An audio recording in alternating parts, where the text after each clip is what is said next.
Ensemble sur notre territoire, cette initiative, elle a été lancée au lendemain des élections européennes de 2019, sur le constat d'une fragmentation des offres politiques portant la transition écologique et sociale, et de ce fait, une difficulté, voire une incapacité à imposer la transition écologique et sociale comme proposition centrale structurant la vie politique nationale.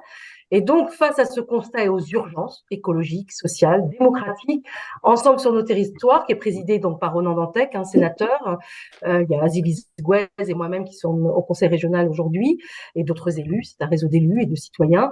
Ensemble sur nos territoires cherche à rassembler toutes celles et ceux qui sont convaincus de l'importance de porter des politiques publiques à la hauteur de ces enjeux et en les ancrant dans la réalité des territoires. Donc, on a 3 piliers ensemble sur le territoire. Le premier pilier, c'est vraiment porter donc cette transition écologique et sociale en affirmant un projet de transformation écologique et sociale. Il ne s'agit pas juste d'ajustement, mais de la transformation et qui réconcilie donc activité humaine et vie des écosystèmes avec vraiment comme ligne de mire, comme boussole, la redistribution des richesses, l'équité fiscale et puis comme boussole aussi le renforcement de l'Union européenne. Un autre pilier, c'est vraiment de s'appuyer sur les territoires. On porte une certaine conception de l'aménagement du territoire, des logiques de développement local ascendantes et d'avoir la volonté d'avoir plus d'autonomie, plus de pouvoir vers les collectivités locales dans une France fédérale et une Europe fédérale. Troisième pilier, c'est vraiment, donc je l'ai déjà exprimé, c'est de chercher à rassembler l'idée de construire un projet qui dépasse le cadre des partis politiques nationaux et qui cherche à rassembler les gauches sociales et écologiques et ensemble sur des territoires. Et il a montré ce mouvement par des temps de rassemblement depuis 2019. C'est un lieu qui est capable de susciter des échanges de fond approfondis entre des personnes aux itinéraires différents, mais au socle de valeurs communes. Donc, dans cette logique, on accepte la double appartenance politique et on propose un statut de membre associé pour des personnes qui seraient adhérentes à des partis qui refusent la double appartenance. Alors, on a relancé depuis 6 mois un processus collectif de réflexion sur un nouveau projet breton avec un horizon de transformation écologique et sociale. Donc, on a plusieurs groupes de travail. On a 6 thématiques particulièrement. Donc, on se situe dans ce premier groupe de travail qui est d'assumer nos responsabilités planétaires à l'échelle de la région Bretagne. Ensemble sur des territoires, c'est plus large, mais là, on se situe plutôt dans le cadre des travaux en Bretagne. Enfin, Ensemble sur notre territoire se déploie à l'échelle nationale, mais plus actif particulièrement en Bretagne. Et là, on est dans le cadre plutôt des travaux en région Bretagne. Donc, ce premier groupe de travail, assumer nos responsabilités planétaires, où on a pris la focale sur la transformation du modèle agricole et agroalimentaire breton, avec bien sûr les agriculteurs et les agricultrices de notre région. Et donc, on a un processus d'audition. On a auditionné Vincent Dubreuil, géographe et coprésident du Haut Conseil breton pour le climat. On a auditionné Véronique Lucas, sociologue à l'INRAE. D'ailleurs, Dominique, elle te salue puisqu'elle, elle aussi, elle a un parcours au sein du MRJC. Vous êtes déjà croisés. Et puis, on a d'autres groupes de travail comme Habiter en Bretagne, où il y a des auditions sur le logement, Travailler en Bretagne, où il y a eu une audition dernièrement sur la pêche, et Décider en Bretagne, où nous avons aussi auditionné Loïc Blondiot. Donc, je le dis à ceux, alors excusez-moi pour ceux qui m'entendent pour la deuxième, troisième ou quatrième fois, ou d'autres collègues sur d'autres groupes de travail, dans d'autres auditions, de refaire ce temps de cadrage. Mais en tout cas, voilà, vous êtes invités à nous rejoindre. On continue ces visios. Encore, on va annoncer une qui sera avec Nicolas Legendre le 27 juin, et puis on reprendra ça en septembre. On a une journée importante de rassemblement, de journée publique le 18 novembre à Morlaix. On vous en dira un petit peu plus en conclusion. En tout cas, on vous invite à signer l'appel pour nous rejoindre. Et puis, voilà, voilà. Donc, en tout cas, très contente de t'accueillir, Dominique, pour cette audition et te dire qu'Azilis Gouez, ma collègue donc au conseil régional, ne pouvait pas, regretter de ne pas pouvoir être présente. Elle est toute excusée puisqu'elle accompagne son fils pour son spectacle théâtre à l'école. Mais il y aura d'autres occasions de continuer les échanges voilà, pour approfondir ces éléments avec toi. Donc, je laisse quelques secondes Tom pour des aspects pratiques et puis Vanessa qui va donc introduire Dominique et la thématique de la soirée. Bonsoir, merci Valérie. Effectivement, petit point technique avant de laisser la parole à Vanessa, puis à Dominique. Juste pour vous dire qu'effectivement, vos micros sont désactivés, ainsi que votre vidéo, puisque cette audition sera ensuite diffusée en replay sur notre Internet et sur nos réseaux sociaux. Toutefois, vous avez évidemment la possibilité, et je vous incite à le faire, à partager vos questions, remarques, commentaires directement dans le chat de Zoom. Il suffit tout simplement d'appuyer sur discuter. En fin donc de prise de parole de Dominique, il y aura un temps de questions-réponses et donc on reprend, enfin Vanessa et Valérie vont reprendre vos questions pour directement les poser à Dominique. Voilà. Donc bonne audition et puis je te laisse la parole Vanessa. Merci beaucoup, Tom. Merci beaucoup, Valérie, pour la présentation. Je pense qu'au bout de 3-4 fois, plus personne n'aura d'excuses pour ne pas signer l'appel. Voilà. Au bout de 3-4 fois de présentation d'ensemble sur notre territoire. Bonsoir, Dominique Potier. Merci beaucoup d'être avec nous ce soir pour cette audition. Donc, vous êtes agriculteur, vous êtes membre fondateur d'une coopérative agricole qui cultive en bio à Les-Saint-Rémy. Avec une grande diversité de production de lait, de culture de céréales, de légumineuses et d'oléagineux, avec un élevage porcin également, et de la production d'huile de colza et de tournesol qui sont pressés directement sur la ferme. En plus de cette activité d'agriculteur, vous êtes également député socialiste de Meurthe-et-Moselle depuis 2012 et vous êtes directeur de l'Observatoire de l'agriculture et du monde rural de la Fondation Jean Jaurès. Et c'est à ce titre que vous avez publié une tribune en mars dernier que nous partagerons avec les participants là dans le chat à propos de la condition sine qua non de réussite de la planification écologique, à savoir le partage de la terre. Et c'est un combat que vous portez en tant que député depuis 2012. Et notamment en 2017, vous avez été co-rapporteur de la mission d'information parlementaire sur le foncier agricole. Et vous plaidiez alors pour une grande loi de partage et de protection de la terre qui, selon vous, est toujours un angle mort du débat politique. Puisque, selon les termes que vous employez dans plusieurs interviews, il faut une justice foncière pour qu'il y ait un renouvellement des générations et un développement de l'agroécologie. Et il convient de remettre le foncier à sa place de bien commun. Alors, ce projet de loi a été en partie censuré par le Conseil constitutionnel au nom du droit de propriété et de la liberté d'entreprendre. Donc, voilà, nous, on est dans un contexte breton qui est quand même très particulier, avec un secteur agricole qui est très important, qui est un peu le socle de l'économie bretonne. Donc, dans ce contexte, et notamment par rapport à ce projet de loi qui avait été en partie censuré par rapport au droit de propriété, quels sont, selon vous, les outils à mettre en place pour mieux planifier l'action publique et éviter l'accaparement des terres agricoles? Et pour la Bretagne, qui est une grande terre d'agriculture et qui est également soumise à de très fortes pressions foncières, quelles seraient vos recommandations pour éviter cet accaparement? Donc, on vous laisse vous exprimer et puis après, on prendra les questions des participants. Merci pour le portrait, merci pour l'invitation Valérie. J'essaie de vous voir en même temps, ça y est, je vous vois, vous êtes nombreux, vous êtes beaux. Et... Moi, je suis un peu fatigué, donc vous serez tolérants. Je me permets de corriger le beau tableau de Vanessa sur quelques précisions.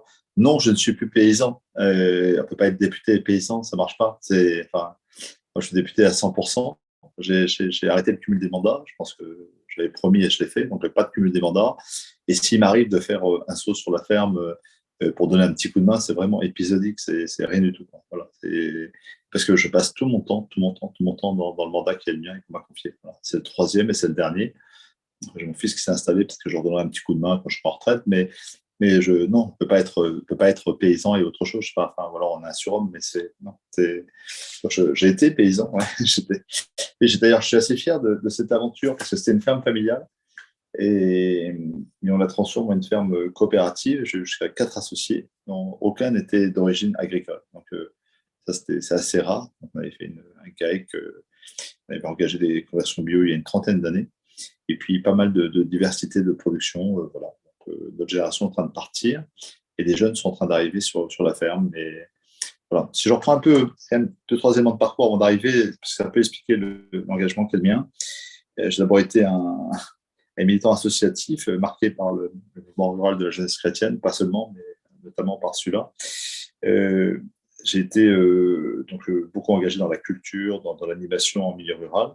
Puis, comme paysan, j'ai pris des responsabilités dans des groupes de développement, dans le milieu coopératif, la chambre d'agriculture. Et seulement après, je me suis engagé en politique, fort d'engagement associatif et professionnel. Et je suis devenu maire du village, président des comités de communes et SCOT, etc. Et je me suis intéressé à la question foncière sous cet angle-là également, avant de devenir député en 2012 face à Nadine Morano. Et voilà, donc j'entame mon dernier. Il y a un an, j'ai entamé mon dernier mandat et je ferai de la politique autrement après. Voilà. Alors, j'ai été sensibilisé à la question du foncier par le métier, mais également par mes engagements au Comité catholique contre la faim et pour le développement sur les questions de souveraineté alimentaire et d'accaparement des terres. J'ai été également sensibilisé à la question foncière par mes engagements locaux comme président de communauté de communes engagé dans des restructurations importantes sur le plan industriel et agricole. Donc la question du foncier est devenue un peu une ligne de vie sur laquelle je suis très investi. Et vous avez un peu raccourci en disant que j'avais porté une loi. En fait, on a porté plusieurs propositions de loi et bouts d'amendements. C'est un combat que je porte depuis 2012, donc ça fera maintenant, ça fait plus de 10 ans, 11 ans. 11 ans.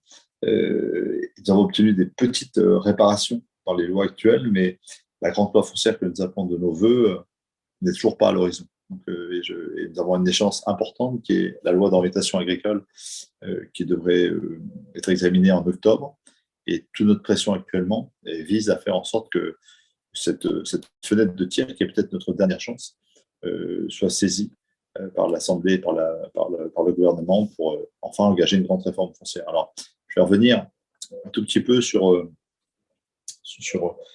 la question foncière vol agricole, mais si vous voulez, et en fonction du temps qu'on aura et de vos questions, j'ai réfléchi à la question foncière et ce que j'ai fait dans la note à la Fondation Jean Jaurès, également sous l'angle non pas seulement de la régulation du foncier pour l'installation agricole et pour l'agroécologie, je l'ai fait également en pensant aux énergies renouvelables, aux ENR, et sur la question des ENR, donc méthanisation, solaire, etc., qui impactent le sol.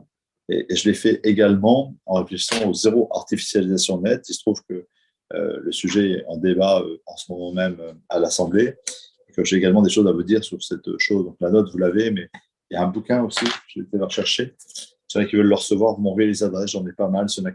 Si tu veux faire ça, Valérie, tu peux me donner les adresses. Voilà, j'arrive pas à faire la bonne lumière. C'est la Terre en commun. La Terre en commun, machin, ouais, bon. Qui se lit assez vite. Hein, c'est 3 auteurs, un juriste, un géopolitiste et un paysan qui est devenu député, qui racontent leur analyse et une perspective pour le foncier. On a fait aussi un bouquin, des colloques, etc. Je vais essayer de vous dire très rapidement comment on en est arrivé là et comment on peut en sortir. D'accord. Je ne vais pas remonter à la Révolution française, à Gambetta, ça, on va passer des étapes. Hein. Et on va arriver tout de suite à la Seconde Guerre mondiale. Et dans l'après-guerre, De Gaulle nomme Pisani à l'agriculture et lui demande d'être ministre de l'agriculture et pas des agriculteurs. Ça, c'est important. Et Pisani va entreprendre, en s'appuyant sur une force montante, la jeunesse agricole chrétienne qui a conquis les rênes du syndicalisme jeune. Il va opérer une petite révolution dans le milieu agricole à travers, il y en a d'autres, hein, il y a le ministre breton, oh là, aidez-moi, les lois sur le fermage, pardon. Valérie, t'as pas de... Prigent, ouais, je cherche le prénom, c'est le prénom que je cherchais. Tanguy, il y a Tanguy, mais moi ouais, aussi, Tanguy, mais il y a un prénom qui mais c'est François Tanguy, je ne sais plus. François Tanguy voilà. François Tanguy Briand. Et Pisani forme un duo et sur plusieurs années, souvent une loi, on dit c'est une loi, mais c'est un faisceau de lois qui, pendant quelques années, vont se prendre dans les années 58, 62. Il y a une série de lois qui vont organiser le foncier. Le principe général, c'est de libérer, de donner la terre à ceux qui travaillent et de privilégier clairement l'esprit d'entreprise par rapport à la rente. Donc, le choix de Pisani, qui est toujours pertinent aujourd'hui, mais pour d'autres raisons, et de réguler le capital, propriété et location, au bénéfice de ceux qui travaillent et qui ont vocation à nourrir le monde. À nourrir la France et à nourrir le monde. On est dans l'après-guerre, le monde a faim, la France a faim, et il y a une priorité de produire. Et pour ça, on ne peut pas s'appuyer sur les conservatismes habituels, sur les bros. Il faut s'appuyer sur une génération entrepreneuse et productive. Et donc, on fait du foncier un outil de travail au service de l'esprit d'entreprise. C'est l'esprit d'entreprise visant à produire pour nourrir. Donc, voilà, le projet est très clair. Et les voies qui sont choisies sont celles d'une régulation à 3 niveaux. D'abord, on l'oublie toujours, mais c'est le statut du fermage, qui est quand même quelque chose d'assez révolutionnaire. Le taux du capital est fixé par le préfet, en lien avec les parties prenantes, notamment la profession. Donc, c'est assez révolutionnaire de notre société qui est devenue très libérale, mais ça tient jusqu'à présent. C'est remis en cause, ça vaut bien que ça embête les libéraux, mais ça tient jusqu'à présent. Donc, on garantit dans le temps et un taux du capital fixé par les pouvoirs publics. C'est l'attribution dans les commissions départementales des terres plutôt à ceux qui en ont besoin plutôt qu'à ceux qui en ont les moyens, donc une régulation du marché foncier, avec une autorisation d'exploiter qui est délivrée en fonction d'une justice foncière. Et enfin, les SAFER, donc Sociétés d'aménagement foncier et d'équipement rural, qui ont une capacité de préemption, d'intervention sur le marché foncier pour préempter des biens et les restituer à ceux qui en ont le plus besoin. Et également à faire de l'aménagement foncier. Donc, on a 3 instruments extrêmement puissants qui vont fonctionner des années 60 jusqu'aux années, on va dire, 2010 à peu près. Et depuis bientôt une quinzaine, 10-12 années, on a une dérégulation qui s'est mise à l'œuvre. Alors, sur quoi reposer on voit bien l'esprit de ces lois. Une régulation, l'agrandissement en France se fait de façon raisonnée, proportionnelle au progrès, au départ de générations entières vers l'usine et vers les services et vers la ville, mais il ne donne pas lieu à une déformation conséquente. Il y a une sorte d'harmonie qui se traduit dans le paysage et dans la formation des régions telles que nous les connaissons aujourd'hui. Il favorise largement les systèmes de polyculture-élevage avec un partage de la terre, donc une recherche de valeur ajoutée. Et ce système-là est ébranlé à partir des années 2010 avec 3 facteurs importants. Des lois de dérégulation qui prennent la forme de lois de simplification. Donc, on fragilise les institutions de régulation. 2, chaque réglementation est portée par des fonctionnaires. Les TDA sont vidés de leur personnel, elles n'ont plus les mêmes compétences. Dans les DDA dont j'ai encore le souvenir dans l'enfance, il y avait des personnes qui connaissaient le territoire finement, qui en avaient une connaissance, qui connaissaient quasiment le cadastre, les familles rurales, etc. Bon, tout ça est terminé. Et puis, il y avait 3e pilier, donc des lois solides, des fonctionnaires pour les mettre en œuvre, mais également un syndicalisme qui, globalement, avait fabriqué des vigies foncières, des leaders paysans qui sacrifiaient quasiment leur propre capacité à eux-mêmes s'agrandir pour ne pas avoir de conflit d'intérêts et qui étaient une sorte de justiciers, c'est-à-dire qui organisaient dans un débat syndical local la bonne répartition des terres. Il y avait un avis sur qui devait aller, une sorte de démocratie foncière portée par des pairs sur le foncier. Ces 3, j'ai dit, la fonction publique, l'affaiblissement de la loi, et puis des missions globales, pas partout, hein, mais globales des responsables paysans. C'est pas vrai en Loire-Atlantique, c'est pas vrai dans le Maine-et-Loire, c'est pas vrai dans le Doubs, mais globalement, si on fait le tour des départements français, il y a une sorte de grande démission des responsables syndicaux. Et parallèlement, à partir de post-crise 2008, il y a un mouvement international, mais qui a des conséquences locales, au moins sur le plan culturel. C'est un mouvement d'investissement sur le foncier. Suite à la crise des subprimes, on est à la recherche d'actifs sûrs et garantis. Et le foncier devient un objet de spéculation important pour le capitalisme financier. Donc, ça donne des phénomènes d'accaparement des terres qu'on découvre dans les pays du Sud, mais qui arrivent également dans les pays de l'Europe orientale et qui ont quelques pénétrantes sur le territoire français, très faibles. C'est moins d'1% du marché qui est convoité par des opérateurs étrangers. L'essentiel des phénomènes d'accaparement que nous dénonçons, ils ne sont pas gaulois, ils ne sont pas chinois, ils sont gaulois. C'est un phénomène intranational. Mais il y a des phénomènes de frontières et il y a quelques affaires. Bon, tout ce système-là, je suis élu en 2012, il prend des formes diverses, mais 2 essentielles.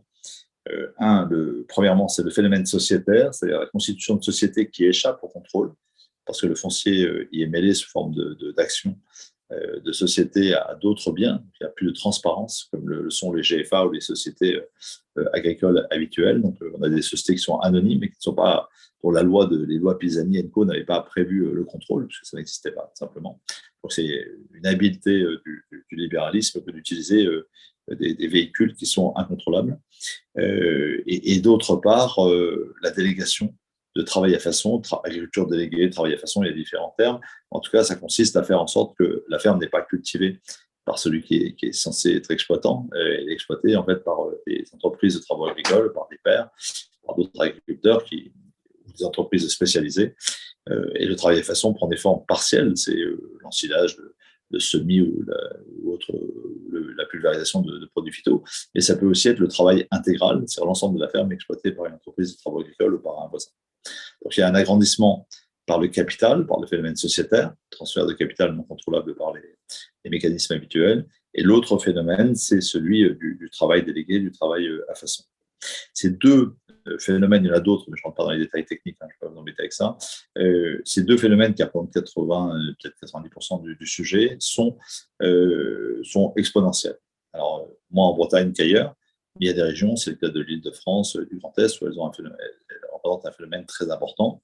Ça se traduit comment? C'est-à-dire que des paysans qui devaient partir en retraite ne prennent pas leur retraite, mais continuent à exploiter sur le papier, échappent donc, ne font pas confiance et mettent pas leur terre en fermage à des jeunes, mais confient leurs travaux à des entreprises spécialisées ou intègrent des sociétés qui artificiellement les associent alors qu'ils travaillent plus. Donc, ce phénomène-là est massif et il favorise ce qu'on a baptisé, je pense avoir vulgarisé le mot dans le débat public, les phénomènes d'accaparement, qui étaient plutôt réservés aux pays du Sud. On parlait d'accaparement pour les multinationales, les systèmes financiers, l'agro-industrie, etc. Donc, on a utilisé ce mot et il est désormais documenté. On peut dire que quand on parle d'accaparement, on parle d'un agrandissement démesuré par rapport à la moyenne de ce qu'on observe sur le territoire. Voilà, pour une définition un peu solidaire. Bon.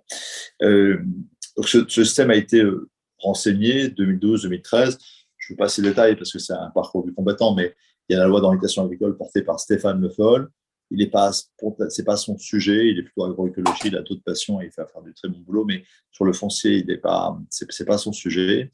Et il pointe très rapidement avec ses équipes la limite constitutionnelle, notre constitution, pour des raisons historiques. La Révolution française, on protège la liberté d'entreprise et le droit de propriété, qui sont des affranchissements de la servitude féodale. Donc, on a le droit d'entreprendre, on a le droit d'être propriétaire, et c'est chèrement payé à la Révolution. Mais on l'a écrit dans une tribune célèbre qu'on avait signée avec 50 chercheurs et intellectuels français. Cette faculté censée émanciper l'individu devient un lieu d'asservissement puisqu'elle est utilisée par des multinationales et des sociétés financières pour produire le contraire de ce pourquoi elle s'était faite. Elles deviennent elles-mêmes des objets politiques qui oppressent, alors que c'était fait pour l'émancipation. N'empêche que notre Constitution va censurer les premières initiatives parlementaires que nous prendrons, les limiter dans la loi d'avenir. Quand les Chinois arrivent dans la Nièvre, il y a une grande émotion, j'en profite pour faire une proposition de loi qui sera in extremis votée, mais censurée par le Conseil constitutionnel, donc peu opérant. Même si à chaque fois on marque des petits pas, c'est peu opérant. En 2017, Macron arrive aux responsabilités et je suis réélu, je fais partie des survivants.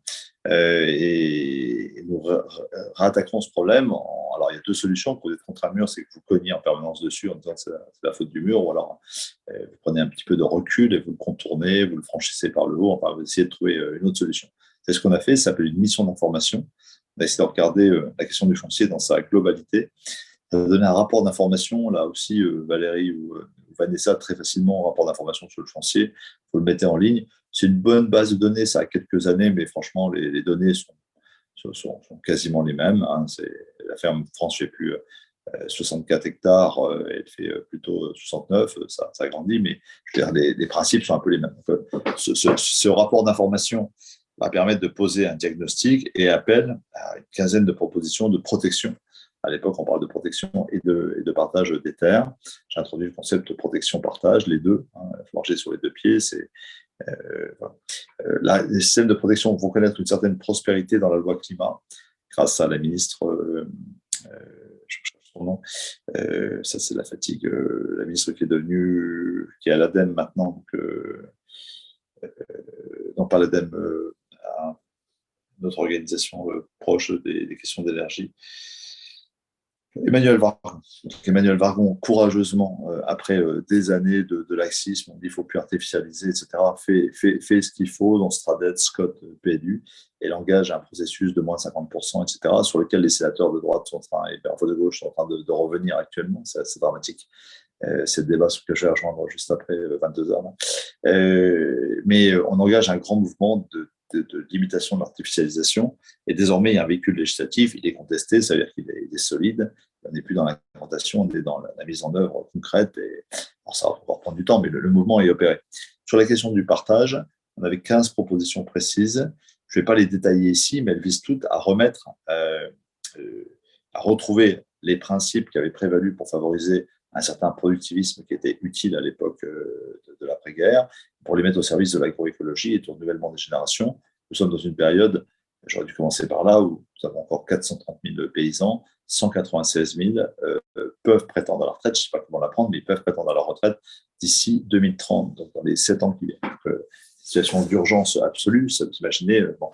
Alors, suivant les analyses, ça ne représente pas 50% des terres. Hein. On avait une discussion ce matin où j'anime un cercle transpartisan sur le sujet, on a auditionné les ONG. Elles sont assez partagées sur le sujet. Les estimations vont entre 20 et 40%, mais en tout cas, ce n'est pas la moitié de la surface pour moitié des paysans. Ceux qui vont partir sont plutôt sur des plus petites structures. Voilà. Donc, on va dire 30% en moyenne. Des terres vont être libérées. Soit elles participeront à l'agrandissement, soit elles permettront le renouvellement des générations dans des proportions qui restent à définir. Alors, un départ pour une installation, 2 départs pour une installation, le débat est ouvert, mais en tout cas, on est à la croisée des chemins. Donc, 15 propositions visent à redéfinir ce qu'est un actif agricole, et c'est un contemplatif, et c'est un propriétaire, un exploitant, est-ce qu'il travaille, comment il travaille et tout. C'est une question extrêmement sensible, et c'est la clé, puisque l'actif est le dénominateur de toutes les politiques foncières. Il faut qu'on sache ce qu'est un actif agricole pour pouvoir lui attribuer au nom des terres et des droits d'exploiter. Donc, c'est un point très important. La deuxième grande proposition vise à traiter l'ensemble des marchés fonciers, celui de l'allocation, celui de la vente des terres physiques, des terres en part sociale, en société, comme celui du travail à façon, de la même façon, avec transparence et une capacité de régulation par les organes idoines. Troisième grande famille de propositions vise à faire des SAFER une autorité foncière, avec les capacités d'une autorité publique, comme l'autorité de la concurrence, l'autorité des marchés financiers, donc une véritable capacité de l'État à exercer un pouvoir avec la société civile et le monde paysan en premier lieu, bien sûr, mais à exercer un véritable pouvoir à sortir du régime de la zone grise actuelle, etc., etc. Donc, on a toute une série de propositions, un livret vert pour l'installation, je ne vais peut-être pas tout détailler ici, mais des propositions qui se reposent tous sur transparence, égalité des marchés et portage du foncier à travers le livret vert et la facilitation de l'investissement des collectivités, des citoyens et du capitalisme populaire, c'est-à-dire les familles qui portent le foncier, en lieu et place des systèmes spéculatifs. Voilà pour les grandes orientations. Ce combat-là, nous le portons après la remise du rapport, je ne sais plus l'année, mais on devait être en 2017, on devait être en 2018. Et depuis, on a cessé de faire le siège du ministère de l'Agriculture pour demander le plan foncier, colloques, manifestations diverses, etc.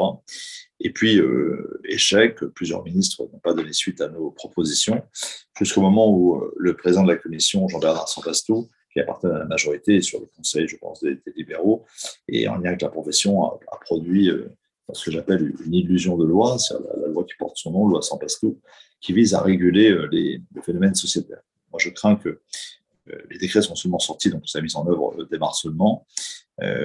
Sur le papier, elle est plutôt vertueuse. Dans la pratique, je crains qu'elle crée plutôt une autoroute à l'agrandissement, parce que les seuils qui ont été fixés pour le phénomène sociétaire sont bien supérieurs à ceux du droit d'exploiter traditionnel. Donc, il y a déjà 2 voies, il y a 2 poids, 2 mesures. Et d'autre part, et installer un système de compensation qui permet à celui qui s'agrandit de façon démesurée de compenser son agrandissement en cédant, sous prétexte écologique ou divers, une partie de son terrain ou par des mesures compensatoires, etc. Donc, c'est autant de mesures qui sont très faciles à obtenir pour les spéculateurs actuels tels qu'ils sont à l'œuvre. Donc, je crains que cette loi soit contre-productive, voire même qu'elle entraîne le reste. N'empêche que le fait qu'elle existe, tous ceux qui ont envie que ça ne change pas et que ça continue comme avant,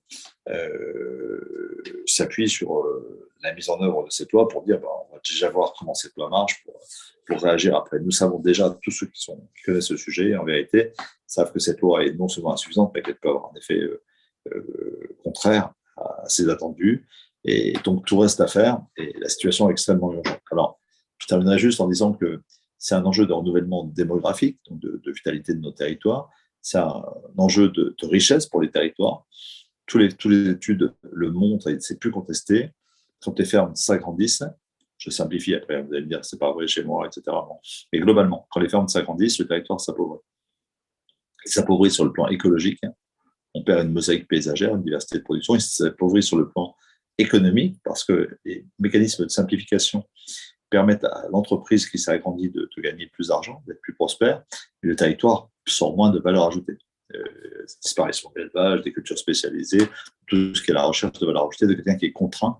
Quand on est contraint dans l'espace, on cherche à grandir par la valeur ajoutée, sinon on s'agrandit. Et puis, c'est bien sûr, j'ai dit socialement, c'est une perte d'emploi. Donc, on est à la croisée des chemins. J'ai une formule simple, sans justice foncière, autrement dit, sans institutions nouvelles de régulation du foncier face au mouvement de libéralisation et de financiarisation du foncier, nous n'aurons pas d'installation. Et s'il n'y a pas d'installation, il n'y aura pas d'agroécologie. C'est donc la justice foncière au service de l'agroécologie. C'est un phénomène qui est observé à l'échelle mondiale. Dans les co-auteurs du bouquin que je vous recommande, et encore une fois, si Valérie m'en demande de petits exemplaires dans les adresses, je peux les envoyer. On a les moyens de faire ça. Enfin, si les gens, ça les intéresse, ils donnent leur adresse, je leur poste le bouquin, c'est pas grave. Si certains sont vraiment intéressés, ou alors je t'en donne 10 et puis tu les distribues, enfin, il fera pour le mieux. Mais ce que je veux dire, dans ce bouquin, il y a Pierre Blanc qui dit, il a regardé lui sur 2 siècles, sur tous les continents, Moyen-Orient, Indien et tout, et c'est quasiment une règle d'or, et c'est vraiment une véritable élément de pédagogie de ce que pourrait être une planification écologique et sociale, une transition sociale et écologique, c'est qu'il y a un lien qui est quasiment permanent, qui se reproduit à travers l'histoire et le monde. Les sociétés libérales qui laissent un partage inique de la terre, donc des ressources premières, celles de la nourriture et d'autres ressources, énergie, minéraux et tout ça, sont des sociétés libérales sans régulation, sont aussi des sociétés autoritaires et inégalitaires. Et il y a un lien entre démocratie, partage et évidemment et prospérité. Donc, c'est ça l'enjeu des débats de la Terre et tant d'autres, hein, mais je vais juste faire une petite intro et puis ouvrir la discussion pour être sûr de répondre à vos attentes et de voilà. vous fatiguer. Voilà. Merci beaucoup. Comme on a jusqu'à 22h, ça va être très court. Puis on choisit ce format-là parce que ça permet, en fin de journée, de gens de se libérer. Merci à toi, c'était très dense. Hein. De toute façon, on rappelle qu'on prend le temps on peut suivre ton intervention en replay par ailleurs et tu as donné beaucoup de références et d'invitations à lire, à approfondir et on va le faire parce que nos travaux, en fait, sont vraiment là pour que ça nous nourrisse dans la proposition de politique publique à l'échelle régionale, en infrarégional sur les territoires et puis aussi, évidemment, aussi au niveau national ou européen. Merci beaucoup. Hein, c'est vraiment retracer au pas de course toute l'histoire jusqu'à ton combat depuis plus de 10 ans avec d'autres, jusqu'aux ZAN aujourd'hui. Enfin, c'est l'actualité ce soir et en effet, on est en train de vivre ça aussi sur les territoires en Bretagne. Alors, je vais peut-être démarrer une ou deux questions et j'invite les uns les autres auditeurs, auditrices à poser des questions dans le chat. Ça va être très rapide. Hein. On n'a que 20 minutes pour qu'on puisse relayer vos questions. Moi, j'avais une première question, Dominique. C'est moi, j'entends bien ce que tu dis là sur le fait donc la LOA Pisani avec François Tanguy-Prigent qui met en place des outils de régulation et qui a permis, quand même de garder un certain modèle de partage, un certain modèle social et les choses ont dérapé depuis 15 ans. Pour autant, moi la question c'est est-ce qu'on peut pas nuancer ce propos Il fallait qu'il y ait ça, mais on auditionnera la prochaine fois donc Nicolas Legendre. Tu as entendu parler peut-être de Silence dans nos champs, qui fait une enquête, un journaliste du Monde, qui fait une enquête très fouillée, très précise sur le développement de l'agriculture en Bretagne, encastré dans le système agro-industriel. Et du coup, il y a quand même eu aussi une certaine organisation et même ces lois-là, parce que à ce moment-là, en effet, il fallait nourrir la France, comme tu l'as dit, mais il y a eu quand même le récit productiviste et qui a été particulièrement porté fort en Bretagne.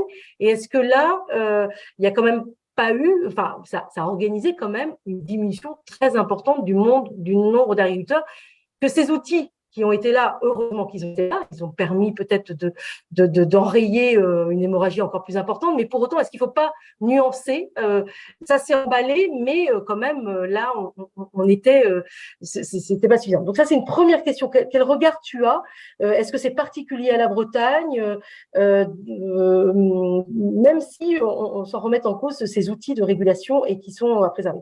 C'est la première chose. La deuxième chose, c'est peut-être justement aussi, c'est peut-être dans cette nuance-là, le schéma des structures qui est en révision en région Bretagne, donc qui va du coup voilà être le fil directeur après pour les commissions départementales, laisser de voir ce que tu as dit pour les autorisations d'exploiter. En fait, c'est un schéma à concurrence n'intervient que quand il y a concurrence sur les attributions de terre. Et en fait, ça correspond ils n'interviennent qu'à 40% en fait alors en plus il y a un phénomène sociétaire, mais voilà, donc ça n'intervient pas sur les transactions majeures en agriculture. Donc là, est-ce que là aussi, est-ce que dans vos propositions qui étaient faites, il y avait quelque chose de très structurant pour vraiment être sur un modèle de partage des terres et d'améliorer les outils qui étaient en place. Et peut-être on aimerait bien entendre, mais ce sera peut-être dans un deuxième temps, ton regard justement sur le partage des terres dans ces différents usages, entre production alimentaire, tu as esquissé ça, que tu pourrais l'aborder, entre production alimentaire et puis aussi production énergétique ou d'autres usages. Mais peut-être dans un second temps. Et je me permets juste de rajouter une petite question qui a été posée dans le chat. Pouvez-vous préciser quel est le champ d'application du droit de préemption par la SAFER technique? Ok. Bon, c'est une sacrée question. Je commence à répondre. Le premier élément. On peut relire ce grand départ, une société où il y avait plusieurs millions de paysans, jusqu'à une société où il y a 400 000, etc., comme un grand drame. Et il faut se poser la question profonde, c'est est-ce que ces sociétés paysannes d'après-guerre est-ce que c'était vraiment un modèle qui était si idyllique que ça, dans les conditions de vie, dans la vie communautaire, il faut peut-être se garder un certain idéalisme. Et en tout cas, il y avait un consensus absolu pour moderniser à la fois le foyer, la ferme et pour dire plus de nourriture, etc. Bon. Ce mouvement-là, à partir des années 70, il est remis en cause parce qu'on voit les dégâts du productivisme, mais jusqu'aux années, pendant 10-15 ans, il est quasiment consensuel. Et la meilleure figure, c'est Edgar Pisani qui va accompagner par le système coopératif, la gestion des terres, les agricoles, etc., cette montée en puissance de l'agriculture. Lui-même, à partir des années 80, va être dans ceux qui vont repenser un autre modèle agricole. Donc, oui, pour élargir, on pourrait dire les pionniers, c'est les années 70, mais la vérité, c'est 64 ans, il y a 20 ans de quasi-consensus sur la modernisation et le productivisme. Et puis, il y a une remise en cause qui s'est amorcée dans les années 70, qui commence à éclater dans les années 80. Bon. Ce qui est remarquable, moi, je participe de cette remise en cause, puisqu'on convertit en bio, etc. Bon.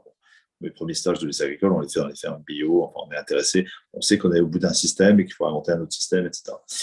Ce que je note sur le plan social, alors qu'on pense qu'il fallait faire cette modernisation de l'agriculture ou pas, ça, le débat reste ouvert, c'est qu'il va se faire dans des conditions sociales assez exemplaires. J'ai fait le calcul, alors je stresse toujours pour redonner ce type d'informations par rapport à me tromper, mais je crois que dans les premières décennies, tant que le CNASER est créé, donc on crée une institution qui est chargé d'organiser la mutation des terres et des exploitations. Donc, c'est des systèmes de rente viagère qui permettent à des gens de partir plus tôt, qui sont usés par le boulot, qui n'en peuvent plus, les fermes n'ont pas été modernisées, ils ne peuvent pas la moderniser, etc. Donc, c'est la rente viagère, c'est des systèmes de reconversion professionnelle, et c'est des aides du CNACEA avec les aides ASEA locales pour aider des jeunes à s'installer. Donc, on aide des jeunes à reprendre, à s'agrandir, à se moderniser, etc. Et si on regarde bien, c'est près de 200 000 personnes qui tous les ans vont quitter la Terre entre les années 60 et 90. Voilà. Bon, après, ça se ralentit le rythme, mais c'est 200 000 personnes. Et il n'y a pas de quart monde rural, pour proprement parler. Et c'est très important parce qu'aujourd'hui, on sait qu'on a autour de l'industrie automobile un enjeu entre 200 et 400 000 travailleurs qui vont devoir changer de vie. Et on est tétanisé par ce défi. Et j'ai tendance, moi, à dire, enfin, dans la loi climat, j'avais proposé, de dire, inspirons-nous des grandes politiques publiques de transition qui ont été organisées. Il y a des métiers qui vont disparaître, il y a des métiers qui vont apparaître, et ça peut se gérer par une politique de l'habitat, des formations professionnelles, du salaire, etc., intelligemment et sans violence. La mutation agricole, c'est globalement faite sans qu'il y ait un quart monde rural qui soit créé. Et donc, il a été géré plutôt socialement et intelligemment par la cogestion entre l'État et le monde agricole. Je voulais le dire au passage parce que ça peut nous inspirer dans les transitions à venir où non pas des centaines de milliers, mais parfois des millions d'emplois vont disparaître et naître dans les années qui viennent avec la transition écologique. On pourrait s'inspirer de cette expérience agricole. En tout cas, il y a cette remise en cause. Les schémas des structures sont établis, deuxième question,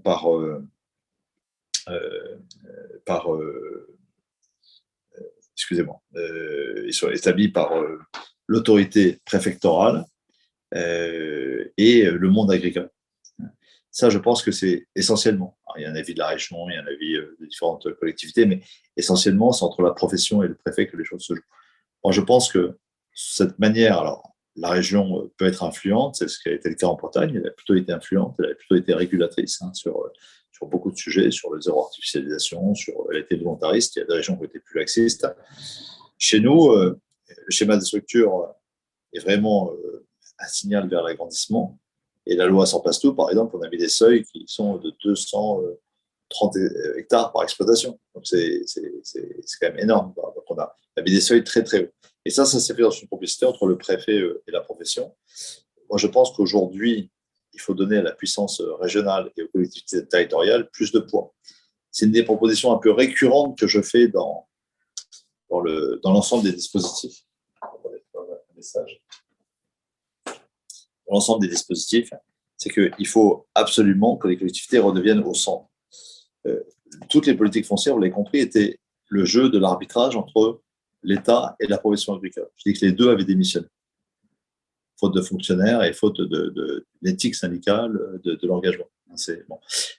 À partir de là, à mon avis, la structure qui sauve, c'est la communauté de communes, le SCOT, la région. Ce sont les collectivités territoriales qui doivent redire la vision de la terre qu'ils ont, la vision de l'agriculture qu'ils ont et imposer, non pas administrativement dans le détail ce que doit faire chaque entrepreneur, mais avoir un cahier des charges de ce qu'est une politique foncière sur un territoire. Puisque on parlait d'un espace commun, pas d'un bien commun, mais d'un espace commun, avec des conséquences, encore une fois, sur l'eau, sur l'économie locale, sur l'emploi, qui sont des questions publiques, qui ne sont pas des questions privées, qui ne relèvent pas du privé. Donc, encore une fois, extrêmement important d'avoir cette place des collectivités. Moi, je vais jusqu'à dire que les schémas de cohérence territoriaux devraient intégrer un schéma directeur d'orientation des terres agricoles et que les outils SAFER et CDOA devraient être descendus à l'échelle des SCOT pour que les collectivités, qui en font des coopératives de planification, finalement, et de planification écologique aujourd'hui, puissent orienter clairement la terre. Elle pourrait ainsi avoir plus de pouvoir sur des orientations qui touchent aux énergies renouvelables et avoir également des capacités de préemption sur des objets fonciers qui concernent directement ces énergies renouvelables. En tout cas, d'avoir des mécanismes de régulation. Je pense à la méthanisation qui, chez vous, fait des dégâts extrêmement importants. Bon. Donc, Voilà Dominique, pour le propos. je me permets une petite incise, juste pour introduire, puisque tu parles des schémas de planification, ça serait intéressant qu'il intègre en fait le sujet agricole, parce que tu appelles de tes voeux le fait de voilà que les collectivités locales, EPCI, SCOT, régions prennent pleinement leur place. Il y avait une question sur les PAT. Est-ce que tu penses que les PAT, qui sont des outils de co-construction, c'est ce que Florent Yann nous note dans le chat, des politiques agricoles et alimentaires, est-ce que là c'est aussi un espace à investir? C'est un outil de planification et en tout cas là, avec l'expérience que quand le foncier n'est pas souvent abordé, mais quand c'est le cas, ça peut être un espace de dialogue et de rassemblement entre professions agricoles et puis les collectivités et les élus. Est-ce que ça te paraît aussi intéressant? Alors, oui, alors, c'est un des éléments, mais pour moi, c'est pas l'élément central. C'est souvent le piège, c'est de dire, on part du PAT, ça j'entends beaucoup encore dans un colloque dans la région il y a peu de temps, on part du PAT pour planifier les terres. Mauvaise approche actuellement, l'autonomie alimentaire d'un territoire, ce qu'on produit et ce qu'on mange localement, c'est quelques pourcents. Je pense que quand on sera à 10-20%, on sera au bout du bout. Parce que de fait, il y a des structures de transformation, des infrastructures de transformation qui supposent des déplacements, il y a des phénomènes de logistique, de concentration, d'effets d'échelle, etc. Bon, à moins de revenir à une société paysanne, d'autotransformation, etc. Et tout, si ce n'est pas notre rêve, on doit admettre que passer de 2 à 20% en termes d'autonomie alimentaire, c'est un très bel objectif à atteindre pour un territoire. Et c'est extrêmement ambitieux. C'est extrêmement ambitieux. Penser par contre une relocalisation globale par des échanges qui soient à échelle humaine et décarbonés, c'est plus intelligent. Mais la relocalisation sur un même espace, de la nourriture et de machin, c'est une utopie. Il faut le faire, mais ça sera jamais 100%. Et pour moi, c'est pas le meilleur indicateur de l'orientation du foncier. Le rêve des collectivités, c'est toujours de se dire, je vais acheter. On consomme tant de carottes sur notre territoire, donc on va acheter 20 hectares de plein champ pour faire des carottes et on va les consommer sur place. Ça ne marche pas comme ça. Ou plutôt, il y a des pays qui ont déjà essayé de faire comme ça. Ils ont fini par crever de faim. Ça ne marche pas. Ça ne fonctionne pas comme ça. Le boulot de la collectivité, c'est de se dire, pour favoriser des pratiques agroécologiques et pour favoriser une agriculture qui recherche de la valeur ajoutée, donc qui va se mettre sur les segments du bio, de l'HVE, de la RHD et des marchés locaux et tout, j'ai intérêt à avoir beaucoup d'installations. Donc, j'ai intérêt à réguler le foncier, à favoriser le portage pour les jeunes, etc. Et par ailleurs, engager des contractualisations avec ce monde agricole via ces coopératives ou en direct pour fournir la RHD. Donc, si vous créez un marché contractualisé et que vous régulez le foncier, il y a un exemple. Régulation du marché, contrôle du foncier, le Doubs. Fromage du comté. Un départ, une installation. Là où on régule, ça marche. On est plus prospère que quand ça ne régule pas. Le comté est l'exemple d'un marché régulé. Alors, tout le monde ne peut pas manger du comté tout le temps, etc. Donc, l'exemple a ses limites, mais on ne produit pas à tour larigot, on produit juste ce qu'il faut pour faire le comté et on contrôle les terres. Je vous assure que dans le Doubs, il n'y a pas un hectare qui part à l'agrandissement. J'exagère à peine. Tout est contrôlé et il y a un renouvellement. Donc, des systèmes, j'ai envie de dire, c'est plutôt, il faut d'une part organiser du marché contractuel à haute valeur ajoutée, avec la RHD, avec les restaurants, avec la grande distribution, etc. Donc, il faut contractualiser avec un partage de la valeur et par ailleurs réguler le foncier. Et entre les deux, il y aura des entrepreneurs qui vont saisir ces marchés. C'est comme ça que ça marche. C'est pas la collectivité qui va dire je mets des patates, après je prends des terres et est-ce qu'elle va bien les choisir? C'est quand même l'entrepreneur qui sait dire je mets ces terres à 40. Voilà. Donc, autrement dit, il faut. Les mécanismes de régulation ne doivent pas tuer l'esprit d'entreprise. Et c'est par plusieurs facteurs qu'on va réussir un PAT, dont la régulation du foncier. Alors, je vois une question sur les GFA, oui, c'est exactement ça. Je vais vous lire exactement sur les SAFER, je vais faire une réponse très technique pour ne pas être à côté de la plaque. Je vais vous lire, vous cherchez vous-même sur Internet, c'est l'article L143.1 du Code rural. Il est fondamental. Tiens, un article du ZAN vient d'être supprimé à l'instant, je lis ça dans la boucle. Je ne peux pas vous dire lequel, mais ça bouge très fort en commission. La loi donne aux SAFER la possibilité de disposer d'un droit de préemption afin de leur permettre de mener une action cohérente dans le cadre de leur mission. Elles sont systématiquement informées des projets de vente des biens ruraux par les notaires. Les notaires sont obligés, on doit passer devant un notaire pour faire une transaction foncière, et les notaires sont obligés d'informer les SAFER. Et les SAFER ont donc la capacité à intervenir dans certaines limites, ils peuvent acheter prioritairement le bien en lieu et place de l'acquéreur initial. Le but, c'est de le revendre à un autre attributaire choisi par la commission locale de la SAFER dont le projet répond mieux aux enjeux d'aménagement locaux. Alors, elles interviennent toujours dans un objectif d'intérêt général pour maintenir la vocation agricole d'un bien, pour éviter la surenchère sur des prix, pour favoriser le développement local, pour protéger l'environnement. Voilà. Donc, après, je pourrais vous donner le détail là où elles peuvent intervenir, pas intervenir, mais vous voyez bien l'esprit. Elles interviennent, elles sont informées. C'est ça, il y a une alerte. Le type, il a déjà 500 hectares, il est en train d'en convoiter 100. Les prix sont en train de flamber, on intervient. Voilà, donc, ils ont des capacités d'intervenir en régulateur du foncier, exactement comme le fait un établissement public foncier en ville ou à la demande de la mairie. Il peut intervenir pour présenter un bien ou sur une consigne d'expropriation ou par un droit de préemption généralisé. C'est un régulateur du marché foncier. Après, les critiques des affaires sont connues. Chacun va nommer les défauts de telle ou telle pratique, tel ou tel défaut. Globalement, il ne faut jamais confondre le principe qu'a fondé les affaires avec l'exercice moyen de leur mission, avec quelques dérives qu'on a pu observer ici et là. Je suis protecteur de ce droit d'intervention publique sur le foncier, vous l'avez bien compris. Je serai même pour l'étendre.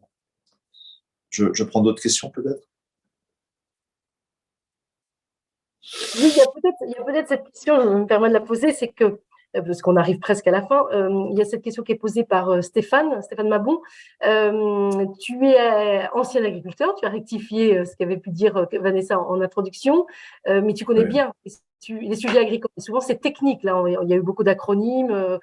Et du coup, est-ce que le foncier, la question qui est posée, est-ce que le foncier, c'est pas le parent pauvre des politiques publiques sur un plan national, parce que justement, il y a moins cette représentation des agriculteurs qu'il l'était plus, en tout cas déjà, au moins déjà chez les élus locaux.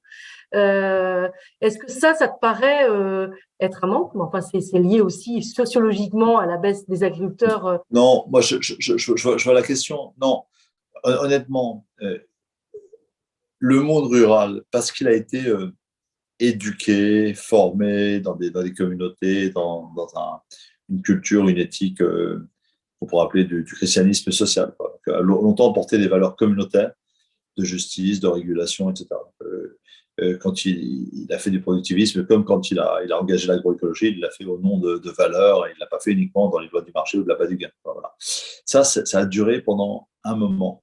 Et comme le reste de la société, on vit un mouvement d'individualisation, d'accaparement, et de perte de repères anthropologiques ou civilisationnels. Donc, le monde paysan est saisi de ce mouvement, de cette course à la pas du gain, à l'agrandissement, à la démesure, à l'hubris, etc., comme le reste. Il s'est mis des antidotes depuis toujours. Si vous lisez La Terre de Zola, il y a déjà des gros et des petits, des méchants et des gentils, comme vous voulez, etc., depuis toujours, mais on s'est doté de mécanismes co-gérés de régulation. Ces mécanismes-là sont en train de voler.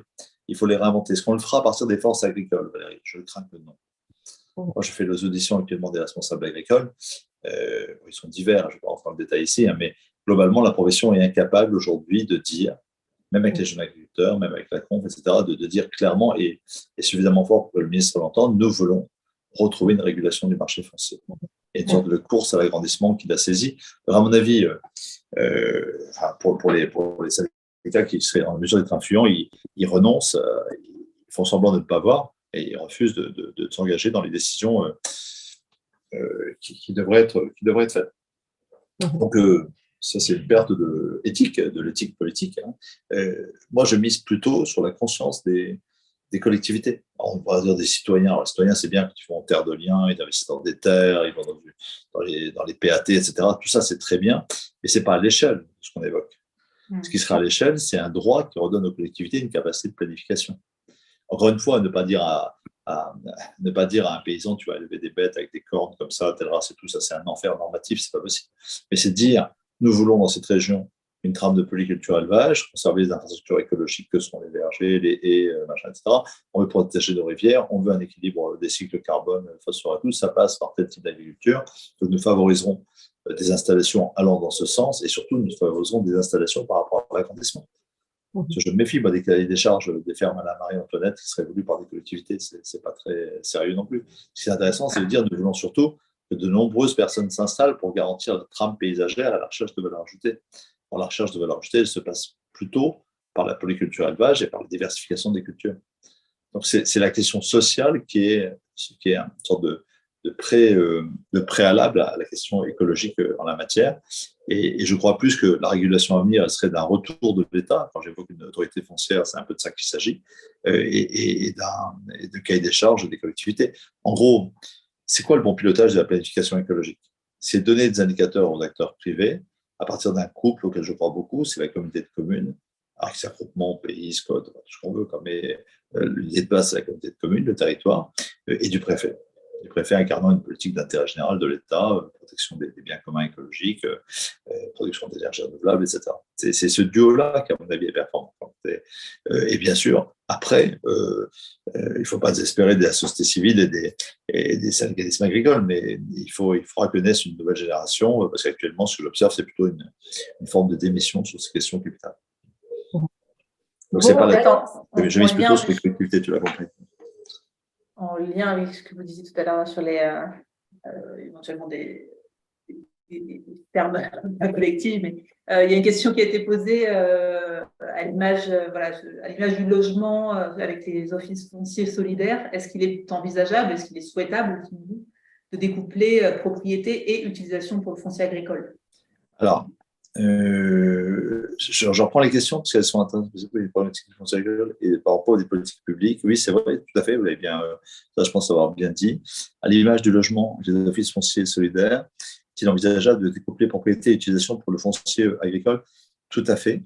Oui, c'est les lois du fermage et c'est le contrat qui lie le propriétaire en donnant beaucoup de garanties aux fermiers, un peu comme dans ce que vous dites. Donc, on a des instruments qui servent à ça. Ils sont un peu démodés aujourd'hui et sous-utilisés au profit d'autres stratégies, mais ils existent et il faut peut-être les renforcer. Les GFA, c'est un peu comme Terre de Liens, c'est une société, c'est une foncière. Un GFA, c'est des gens qui investissent ensemble dans du foncier, qui acceptent d'avoir un rendement relativement faible. Le rendement du fermage agricole, c'est autour de 1,5% de rendement. Pour moi, c'est très raisonnable, ça va très bien, ça protège le revenu agricole et c'est une rente très suffisante pour les propriétaires. Et c'est bien qu'il en soit ainsi. Donc, GFA, bien sûr, on a fait des groupements fonciers dans les vignes. On a une centaine de citoyens qui ont acheté des parts pour permettre à deux viticulteurs de s'installer. Tous ces modèles-là, qui ressemblent un peu à Terre de Liens, sont vraiment bienvenus. Ils ne sont pas suffisants. Il faut un portage plus industriel et d'autre part, il faut surtout réguler. Sinon, si on porte sans réguler, on est dans une course à l'investissement public pour corriger une spéculation privée, ça ne va pas. Les charges foncières diffèrent-elles beaucoup? Alors, le coût du foncier, on pourrait dire un truc des charges foncières, je pense que vous imaginez le prix de la terre. Oui, il varie énormément d'un pays à l'autre. La France, c'est un pays régulé. Donc, le prix du foncier est relativement faible, autour de 5 000 € l'hectare. Si vous allez chez nos voisins belges, ça va doubler, on pourrait tripler dans certaines régions, etc. Donc, on est plutôt un pays où le foncier est accessible et ça va être une fierté nationale. Mais justement, il est convoité, donc il y a un énorme enjeu à réguler. Le droit de l'UE et l'acquisition des terres, alors, il n'y a pas de, comment dire, l'UE a très peu de directives. La directive actuelle sur la qualité des sols est en train de sortir. Il y en a une autre, ou d'être rénovée, je ne sais pas exactement, mais elle ne dit rien sur le foncier en tant que tel. Elle laisse ça aux politiques nationales. Le droit du sol, c'est plutôt un droit national. Ça, culturellement, vous imaginez quand même, si l'Europe se mêle du droit du sol, ça pourrait réagir. Le droit du sol, c'est un peu la patrie. C'est notre droit, il est fondé sur le droit du sol. Donc, sur les questions de souveraineté et tout, ça pourrait choquer même des gens très ouverts, etc. Pour autant, par la PAC, je n'en ai pas parlé, mais la PAC est une machine à encourager l'agrandissement, parce que plus vous avez de terres, plus vous avez d'aide de la PAC. C'est un des principaux moteurs de l'agrandissement. J'aurais dû le citer, évidemment. Elle pourrait jouer par la PAC et elle pourrait promouvoir également des mécanismes de régulation nationaux en laissant une certaine subsidiarité, autonomie mais elle pourrait favoriser des systèmes de contrôle, notamment des investissements étrangers qui pourraient devenir détruire notre souveraineté dans telle ou telle région d'Europe et en réciprocité interdire aux Européens d'accaparer des terres dans des pays du Sud global. Voilà. Une élaboration de lois foncières prenant en compte à la fois foncier rural et foncier urbain soit-elle pertinente? C'est franchement, Didier, j'en rêve. J'avais même proposé que SAFER et EPF puissent fusionner. Pour des raisons de réalisme politique, aujourd'hui, je dirais plutôt une obligation de coopérer plus forte. Mais en tout cas, oui, il est très difficile aujourd'hui, vu l'imbrication des questions urbaines et rurales, la préoccupation des villes sur leur espace naturel, forestier, leurs espaces de respiration, de nourriture, etc. Et la mobilité des ruraux fait que ces questions-là sont très pertinentes.